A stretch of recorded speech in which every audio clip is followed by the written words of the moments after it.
And indeed, in our first officer, we had not just a bi-racial diversity, but bi-species diversity. His mother was an Earth woman, and his father was a Vulcan from the planet Vulcan. He was two different species. He was half human, half Vulcan, pointy-eared, green-blooded, tremendously intelligent, and absolutely humorless. He couldn't understand some of the things that we found in music. And so that kind of diversity is what makes us stronger. To see a common challenge from many, many different perspectives and to find the best way to overcome that challenge. It was an exciting idea. I was awfully thrilled to be a part of that. And I'm very grateful that we found an audience that has continued to support us through the generations. And here we are celebrating the 50th anniversary here in the former capital of West Germany, Bonn, and with all of you here. And so let's begin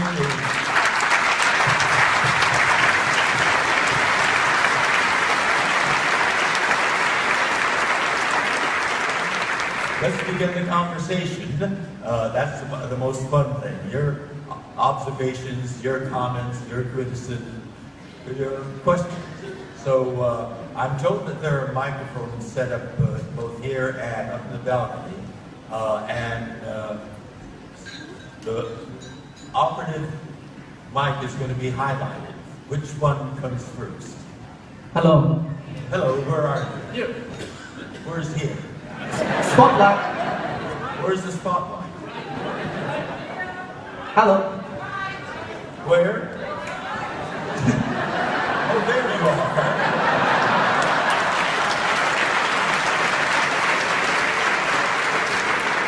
And where's there out here? I'll just ask the question if you can't see me. I can't see you. I'll look at you this way. By today's standards, you are in a pretty controversial movie called The Green Berets, which is by film historians considered to be the only pro-Vietnam War movie ever made. I'm interested, are you still proud of the movie, or do you have some issues with it now after all these years? And how was it working with the legendary John Wayne? Well, thank you for that question. Yes, it is a relevant question. I was active in the peace movement at that time. I joined a Hollywood peace organization called the Entertainment Industry for Peace and Justice, EIPJ, and I worked together with people like Donald Sutherland and Jane Fonda. And when I got the call for Green Berets, that was during the break between the first season and the second season. So, I thought, oh, great, it's an opportunity to do a feature film with John Wayne.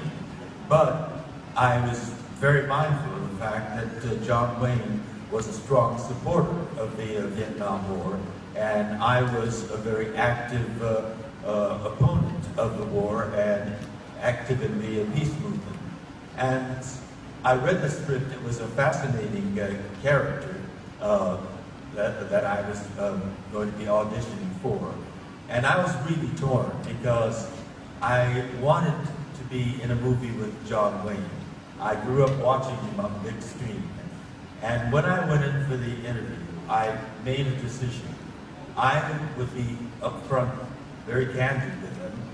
I told him that I'm an activist within the peace movement, and so I know that you support the war, but I'm an actor, and so I'm here to audition as an actor, not as an advocate for a position on the war. And John Wayne gave me that squint that I saw on the big screen when I was a kid, just like he did toward Ward Bond in Fort Apache. And I can't tell you what a thrill it was to be on the receiving end of that squint. Just like in in the movies, and he was squinting at me. He said, "George, I respect your honesty, and I hope you respect my position." And I said, "I do, because you do represent a part of what America is feeling. But I hope you understand where I'm coming from as well." And he said, "Yes, but I'm making a movie, and I want the best actor I can get. And if you're that person, I'm not going to let my politics get in the way." And I thought that was very big of John Wayne. So I read for him, and he thanked me. I left thinking, well, I was forthright with him. I'm proud of myself for that, but we'll see what happens. He did say he wanted the best actor for that role. I waited for about a week for my agent to call, and when he did, he said, "I had the part." And I must say that I was grateful, but also I respected John Wayne's integrity as an artist. Not that that movie was an artistic movie, but he did not let his politics get in the way of making the film. So I was forthright with him. He knew where I was coming from. But on the set, we got along. We were able to work together. But John Wayne is a take charge kind of guy. It was really a John Wayne production because the production company was owned by him, Batjack Company. The titular producer was Michael Wayne, his son. And we had a director, but John Wayne took over the role. Mervyn LeRoy sat on a set-side canvas chair and smoked a cigar and was watching. And John Wayne was doing the actual directing. And we had a script by Claire Huffner, but he threw that out too, and he was making up the dialogue when we were on the set. So it made it very difficult to work because we had to memorize new lines on the set after we had prepared for it. And he would say, well, I'll walk over here and I'll say such and such. David Jansen was also in the film. He said, David, you go over there and say such and such. And then after David says that, George, you go from there to here. And you know, he's a big guy. So he would say, George, you go from there to here. And so I would move from there to say my line. And he would say, no, not there, over there. And he would pick me up to place me. It was a John Wayne production. But I'm glad that I did the film. Yes, it's known as a pro-war film, and it's known as a John Wayne film. He was a star, he was a producer, he was the director, and he wrote the script on the set. But I enjoyed that experience, and I thank you, whoever asked that question. I didn't get your name, for giving me the opportunity to put it in context. Thanks.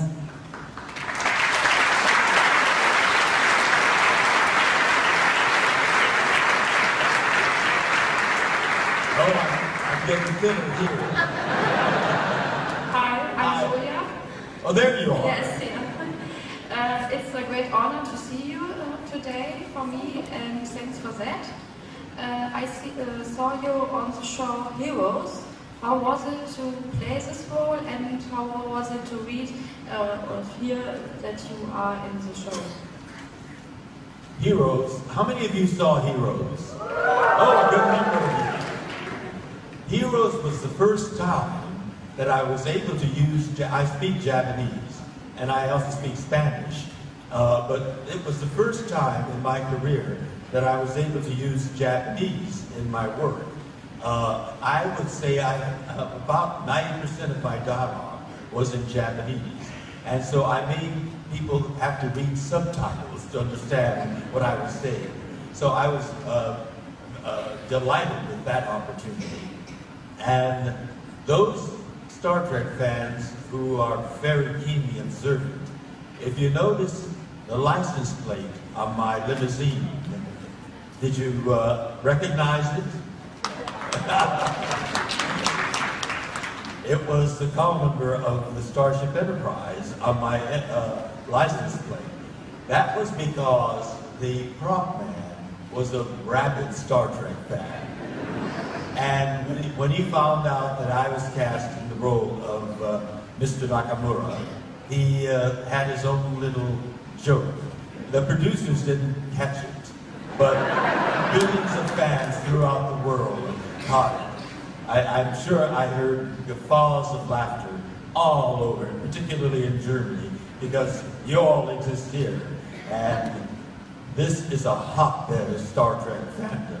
Even those that watch Heroes are Star Trek fans. And so I'm glad that you were able to enjoy that Star Trek connection on Heroes. It was interesting to see the difference between Solo and this character. Yes. But thank you. He spoke Japanese and was powerfully wealthy. But we never revealed what his power was in the show, because it got canceled before we had the opportunity to reveal that. That's the other thing about television, cancellation. On Star Trek, at the beginning we announced that we were boldly going on a 5-year mission. We did battle with all sorts of challenges, you know, Klingons and Andorians and so forth. But we found that the most dangerous, most destructive of all adversaries were the NBC programming executives. More so than the Klingons. They aborted that 5-year mission in 3 years. So I'm off topic. Thank you very much.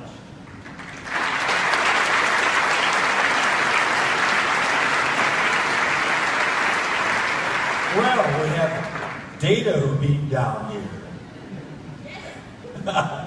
Oh, your voice has gotten higher pitched. Ohio gozaimasu, Takei-san. Ah, Nihongo hanashimasu ka? Yes, the greetings. Ah, yes, no culture. but you speak in English. Yes. I thought you spoke Japanese. Very good. I did Japanese fighting sports, karate and jiu-jitsu, so I learned to greet and to swear, of course. And first of all, I want to tell you, my friend David is here, and he's too excited to talk to you, so I do the interpreter. And at first, I want to let you know, Sulu was the crew member which astonished me most when I watched you on screen as a kid. Because Mr. Spock was a green-blooded alien with pointed ears, that was okay by me. I saw a black woman, the most beautiful woman I'd ever seen, at the communications console. I had a black girl in my kindergarten, so I was used to African people too. And Sulu, Mr. Takei, you have been the very first Asian I ever saw in my life. Oh, really? Yes. You've lived a sheltered life. And I must say the Japanese people are the most beautiful people of the world, for myself. Well, You are the living proof. you have excellent taste.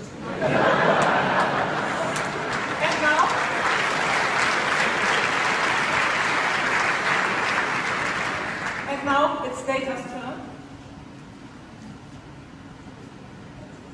Does Data talk English? It's wonderful to see you here on the FedCon. And how is it to be captain of the Enterprise? I was the captain of the Excelsior.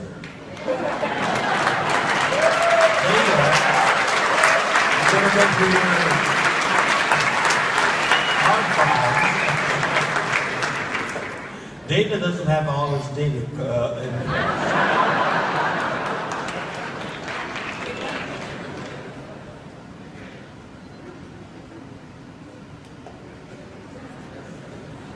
Sorry, Data is just too nervous to ask. I thought Data was cool, calm, and totally mechanical.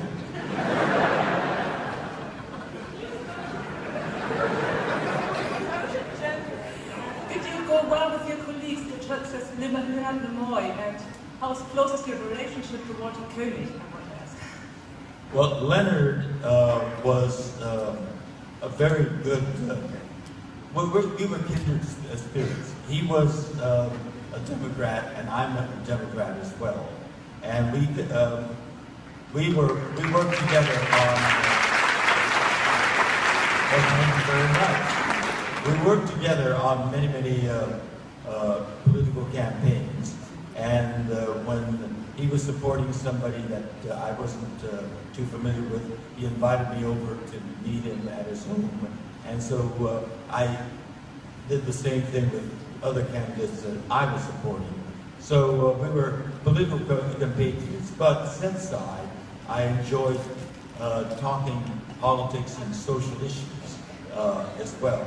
He was a good friend, and he really brought a great deal of his own personal creativity and inventiveness to his work on the set. And I really enjoyed working with him. For example, this Vulcan gesture came from Leonard Nimoy, who suggested it on the set. He brought a lot of his own ideas into defining what Spock was like. This apparently comes from a Jewish ritual, live long and prosper. And the Spock pinch was also something that Leonard Nimoy introduced.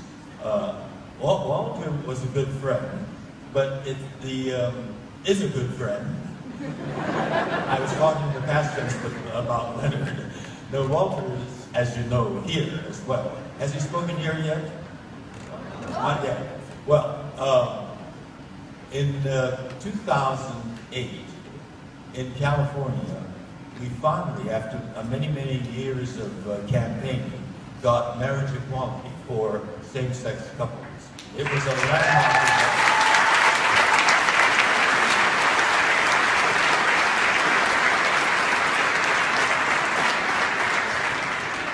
And we asked Walter to be our best man. I married my husband now, Brad, and we thought we'll have Walter be the best man. And we asked Nichelle to be the matron of honor.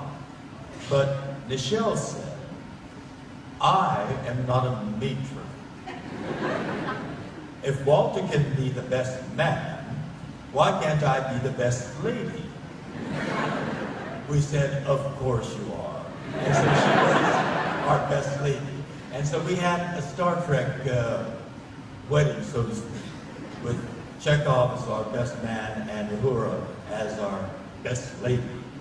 And it was a wonderful wedding, and we wanted to be inclusive as possible, so we sent invitations to all of our Star Trek friends from Star Trek. And it was a memorable event that was also the most joyous day in Brad and my life. It was a landmark event for us, and certainly for America too. And just last year, the Supreme Court of the United States ruled that marriage equality is throughout the land in the United States, coast to coast, from border to border. So we become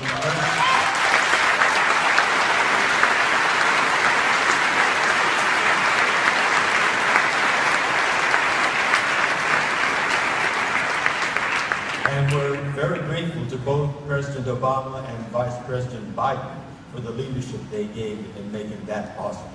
And I'm getting off on a little tangent here, but yes, Data, you are a human, very human robot.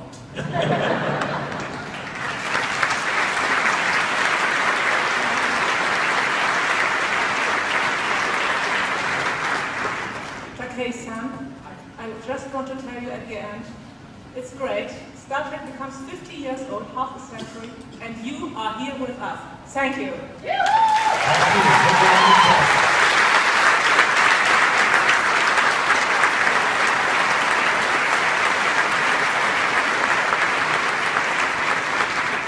Ah, there's a spotlight. It's not quite reaching you. I'm going to see what you look like. Oh, there you are in your yeoman uniform. Good morning. Thanks a lot for coming here. I'm representing your Brazilian fans. So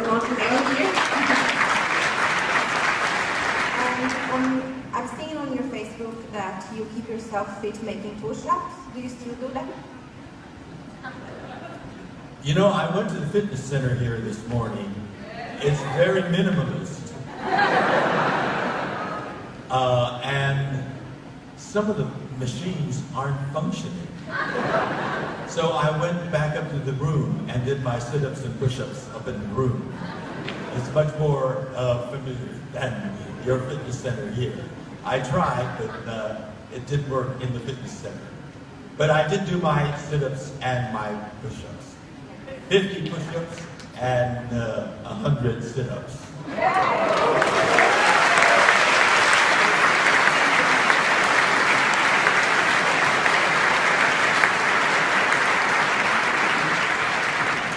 Fitness is an important part of good health, and, you know, we say live long and prosper.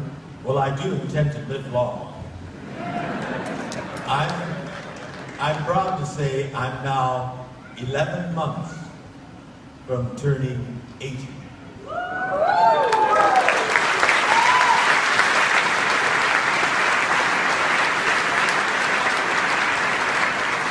And I'm blessed, I hope, with good genes. My grandmother used to tell all of her grandchildren that her favorite hobby was collecting birthdays. And so right now we're collecting our 50th birthday for Star Trek. I just collected recently, last month, my 79th birthday. My grandmother used to say, that's my hobby, because I don't like the alternative to not having birthdays. And with that attitude, she had amassed a very, very handsome collection, 104 of them.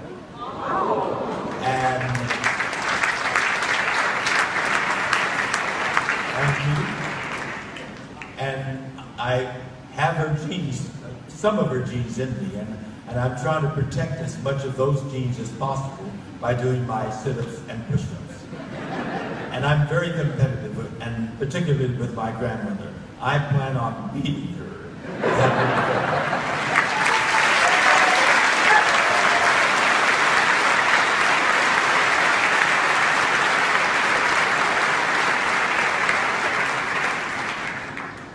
Hello, Mr. Takei, I'm here. Hi. It's pronounced Takei. Takei, I know, I'm stuttering. I know, in German the EI is pronounced I. Yeah, Takei. But the Japanese pronunciation of vowels is like the Mediterranean, like in Spanish or Italian or Greek.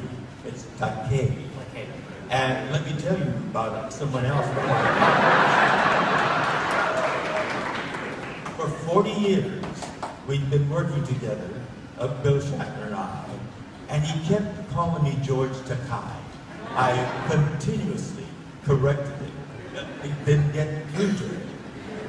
So at his roast, I said, Bill, for 40 years you've been mispronouncing my name. It's Takei. To help you, I'll give you a rhyme. It's Takei. It rhymes with toupee. Ever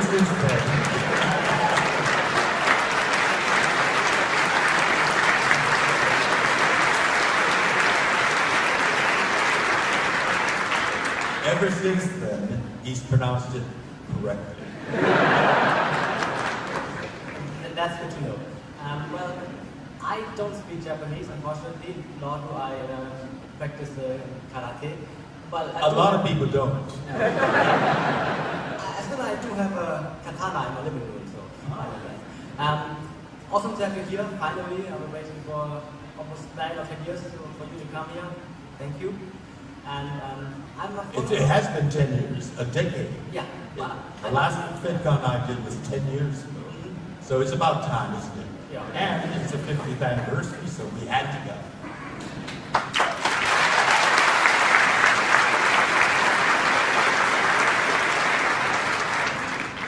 I do follow your Facebook page. Is that actually you writing or is it a ghostwriter? Well, I do most of the writing. I used to do it completely. We started with my husband and me, Brad. It was a pop enterprise. Yeah.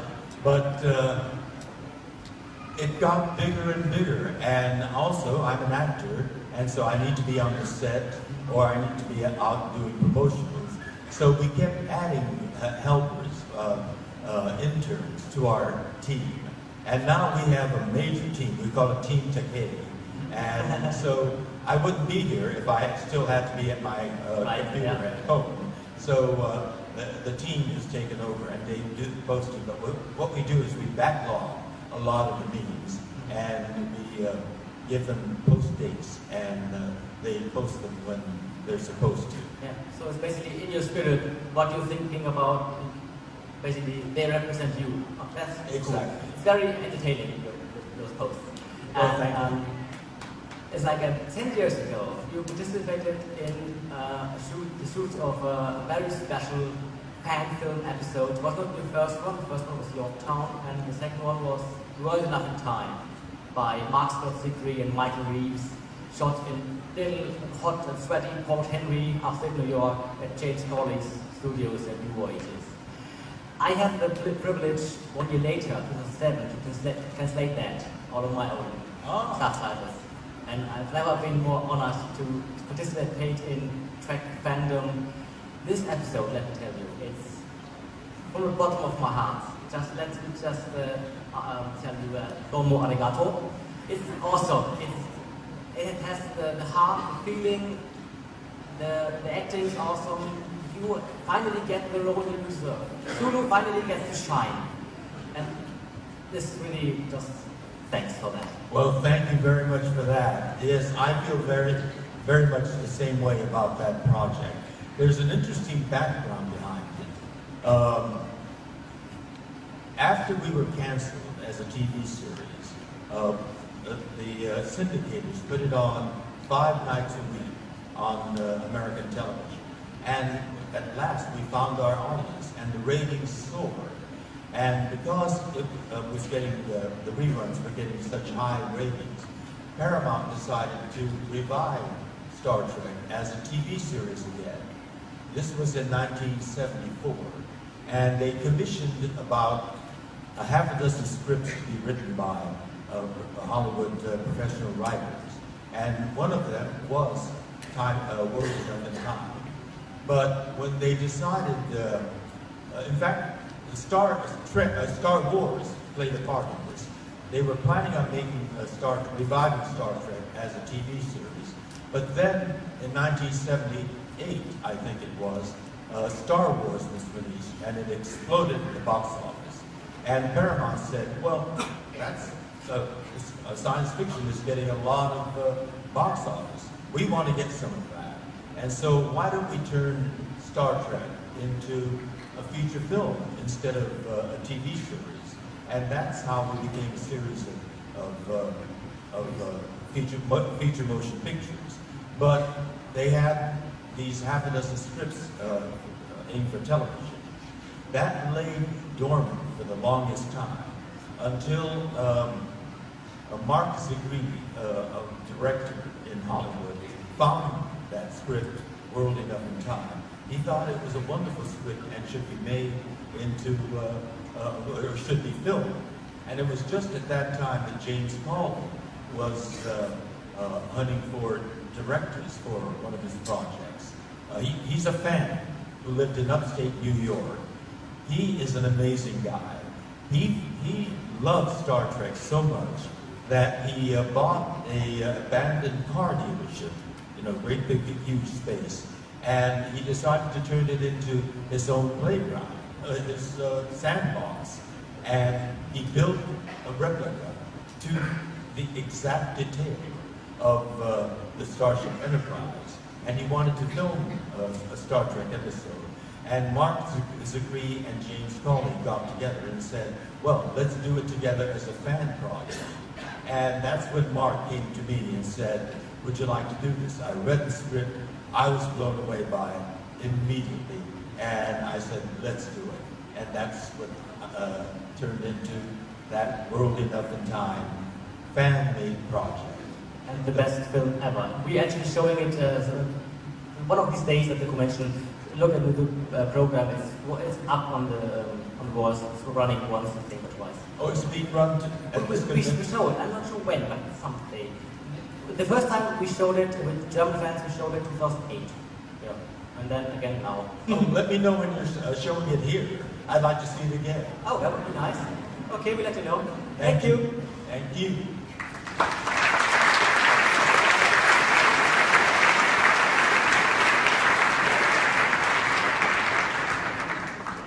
Hello. Hello.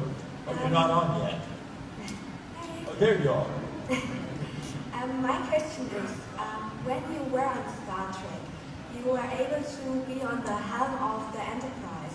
Have you ever been at the real helm of a real ship on the Earth, in water?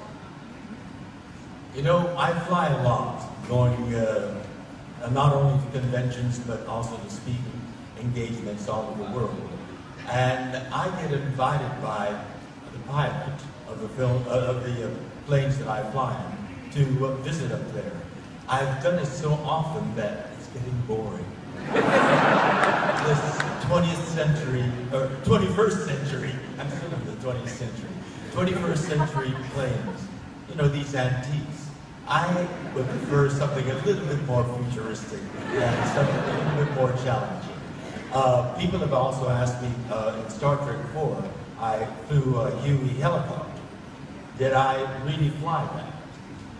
These people don't know that I'm an actor, not a real pilot.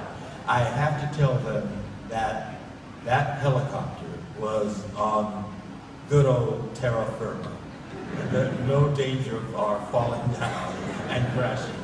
And I felt as confident as I looked on the film, flying that Huey, because we were solidly planted on the ground.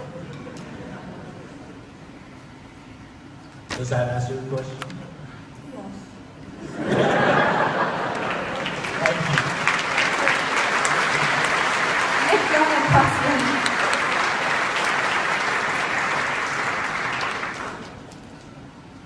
Hello, I see you, right in front of me.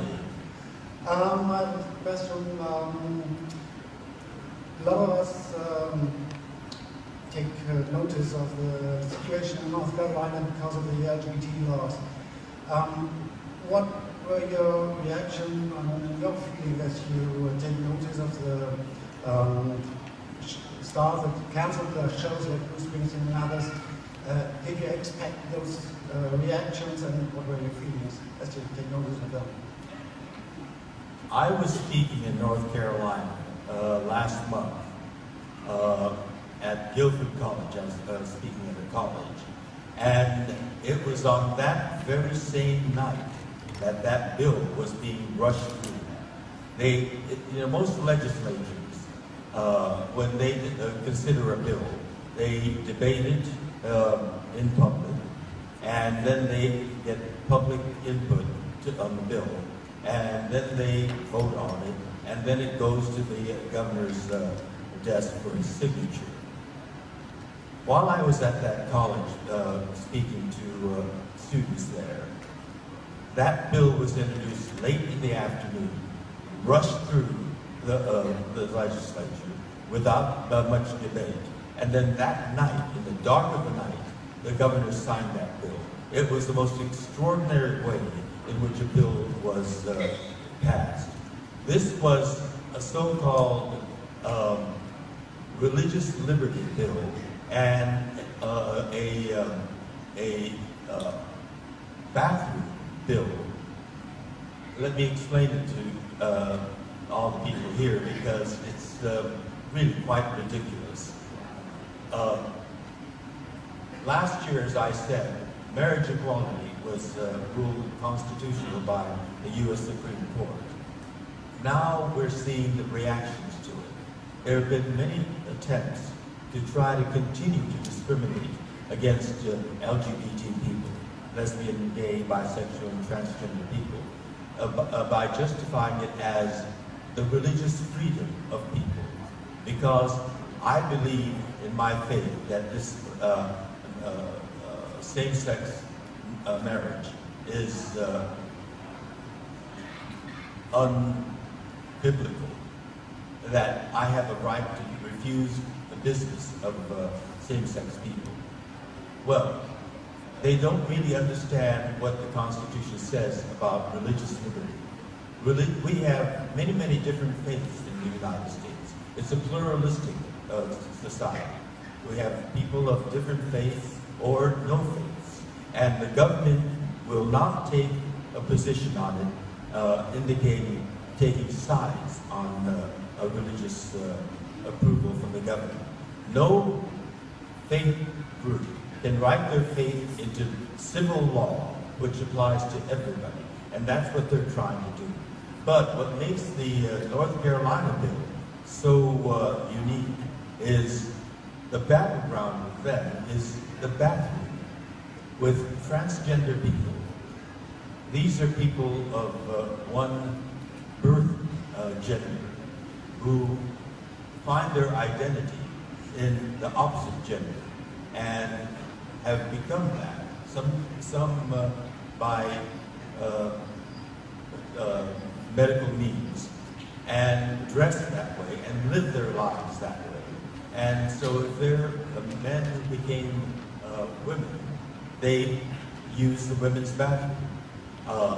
They want that person dressed as a woman to go into the men's bathroom because that's what they were born as.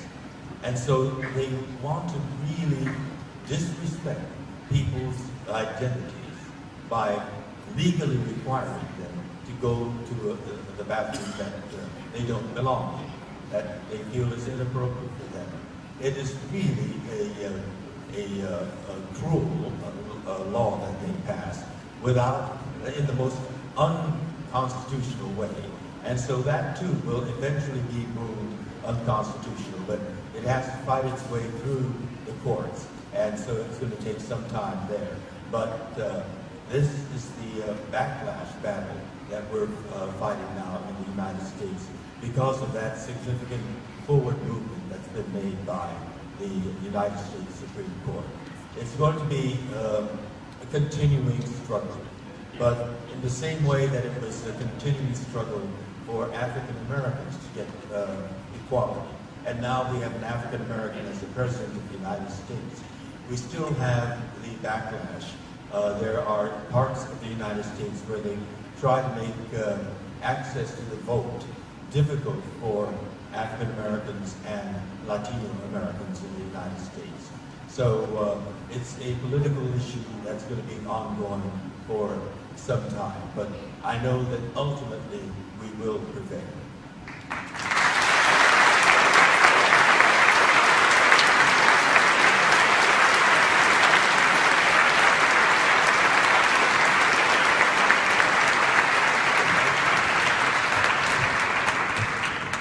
At last I would say, live long and prosper.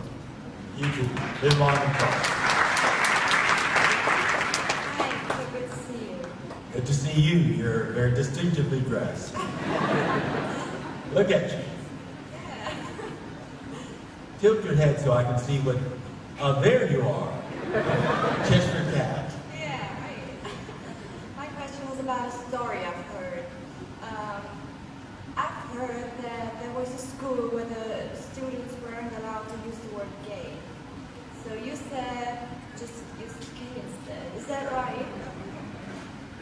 You know, politicians are coming up with all sorts of ridiculous bills, essentially prejudicial bills. This was a few years ago. A politician in Tennessee came up with a bill that tried to criminalize teachers from using the word gay. I mean, teachers of all people, because they're the people that have to have the most compassion, understanding, to be able to give guidance to young teenagers who are confused or making discoveries about their identity, sexual identity, and to ban teachers from using the word gay in order to give counsel to young people was outrageous. To say that, you know, you're going to be put in jail for a week if you use the word gay in the classroom. It was irrational and outrageous.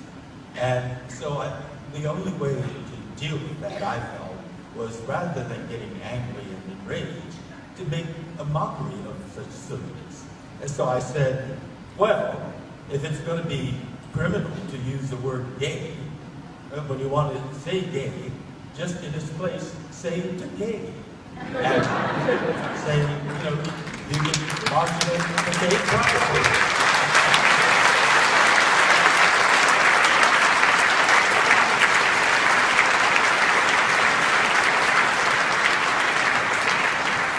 Well, let me report to you that that bill was laughed to death. Thank you for that. It's okay to be Takei. It definitely is. I feel very okay.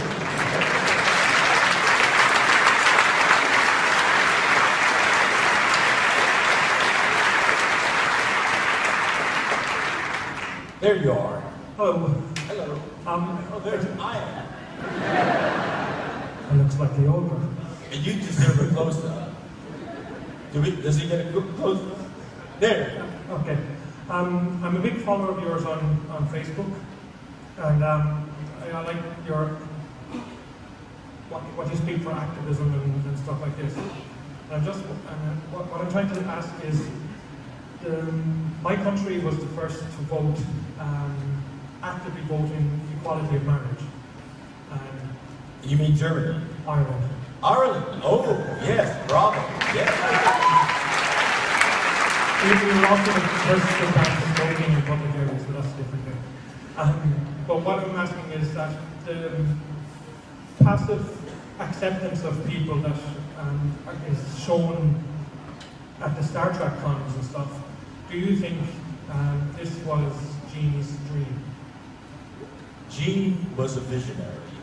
He really was a man who had a philosophical view, a very optimistic view of humanity and the future. And that's why he dealt with so many issues of the time back in the 1960s, disguised by science fiction. Because television was very, very fearful of dealing with any subject which may have been controversial. And they were fearful of advertisers canceling their advertising.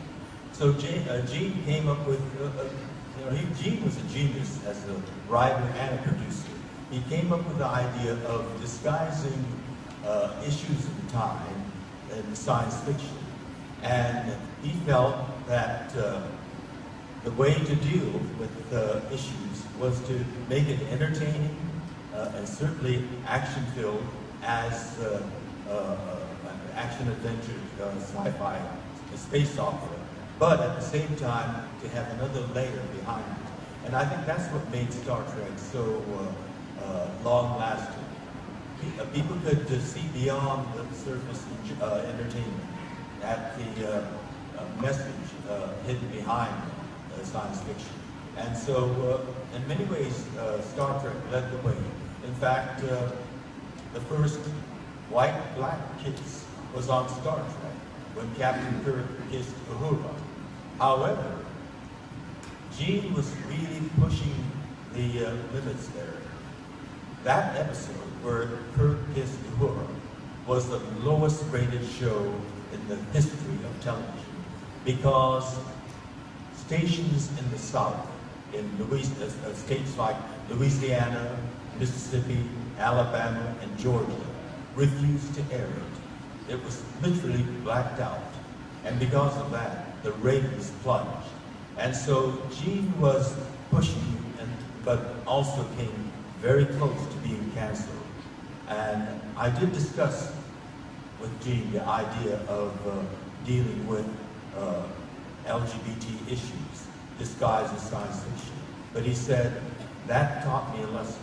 In order for me to deal with the issues that I am dealing with, the civil rights movement, or the peace movement, or dealing with the Cold War, in order to be able to deal with that, I have to be very careful.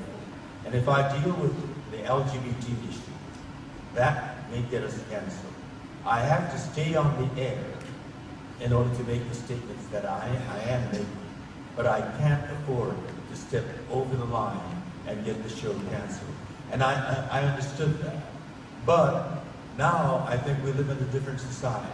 And I'd like to see Star Trek, whether it's in the feature film version or they're talking about another Star Trek TV series. So in these other iterations, I hope that we will start dealing with the issue of equality for LGBT people.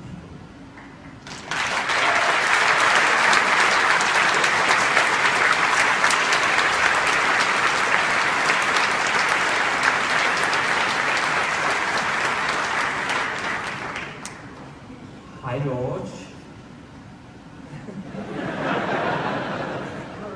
Where are you now? I'm here. Hi. Over here. Where's here? Am I right or left? To your right. Oh, you're not very well lit. Is that you there? Yeah, it's me. Oh, there you are. Hi, it's I. I hope you're having a good time so far. I am. Yeah. You played the Emperor of the Rising, the Emperor of the Empire of the Rising Sun in the game series Command & Conquer: Red Alert. So I would like to ask, how did it come to this role or to this project, and how did you prepare for this role to be the Emperor of Japan? Well, it came the usual way through my agent, and I really, for a game, you can't really prepare for it because you're not really telling a story. You're kind of giving guidance to a game. So I read the script and got the idea of what is required of me, and I plunged in and did it. But it's not like preparing an acting role. You're not developing a real character, you know. So it was the costume and the situation that did the acting for me. All right, that was short and sweet. Thank you very much. I hope you enjoyed it.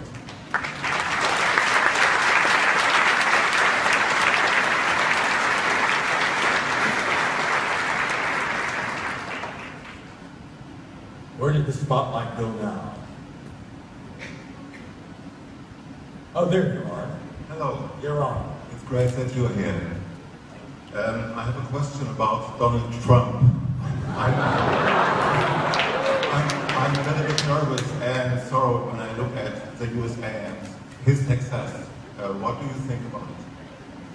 I share your feelings there. I did his show, The Celebrity Apprentice, and we were doing a press conference promoting that episode, and near the end of the press conference, I thought I would catch Donald in a public situation. I said, Mr. Trump, I'd like to treat you to lunch at one of your restaurants, in one of your hotels, to discuss marriage equality. And I fully expected him to demur publicly in front of the press. But he surprised me. He said, George, yeah, let's have that discussion. Maybe I could learn something from you. We're on.